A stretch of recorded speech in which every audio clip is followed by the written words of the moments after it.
మౌనిక మీనా విషయంలో ప్రభావతిని తిడుతూ ఉంటే ఆ సమయంలోనే పార్వతి వస్తారు. వచ్చి ఏం వదినా బాగున్నారా అంటే, "ఆ, బాగున్నాం మరి. మీరిచ్చారు కదా లక్షలు, అవి మింగి అరిగించుకోలేక కూర్చున్నాం మరి" అని వెటకారంగా మాట్లాడుతూ ఉంటుంది.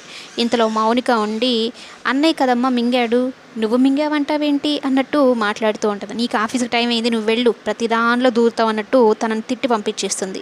ఇక ఇంతలో రవి వస్తాడు. సుమతిని హాయ్ అని చెప్పి సుమతితో మాట్లాడుతూ ఉంటే, "ఏంటి సడన్‌గా ఇక్కడ ఇలా వచ్చారు, ఉదయం మెసేజ్‌లో కూడా చెప్పలేదే" అని అయితే అంటూ ఉంటే, "ఏంటి మీరిద్దరు మెసేజ్‌లు చేసుకుంటున్నారా? ఫోన్‌లు మాట్లాడుకుంటున్నారా? బుద్ధుందా నీకసలు?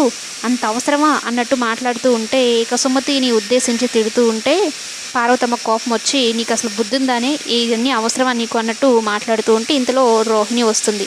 "ఏమ్మా, నువ్వు కూడా వెళ్తున్నావా ఆషాఢంకి" అనగానే, "దానికేమంత కర్మ, నా కోడలు నా దగ్గరే ఉంటుంది. అయినా వాళ్ళ పుట్టిల్లు మలేషియాలో ఉంది, అక్కడికి ఎలా వెళ్తుంది? అయినా అక్కడ ఆచారాలు పద్ధతులు లేవులే. అయినా నా కోడలతో మీకేం పని? మీ కూతురు గురించి మీరు చూసుకోండి, దానికంత కర్మ పట్టలేదు" అన్నట్టు మాట్లాడుతూ ఉంటుంది. "సరే అమ్మా, మీ అమ్మ గురించి నాకు మర్చిపోయి అలా మాట్లాడాను. పోనీ మీనాతో పాటు నువ్వు కూడా మా ఇంటికి రాకూడదు" అని ఒక తల్లిలాగా పార్వతమ్మ రోహిణితో అడిగితే, రోహిణి ఏమో చాలా ఇష్టంగా అనిపిస్తూ ఉంటుంది తన మాటలకి.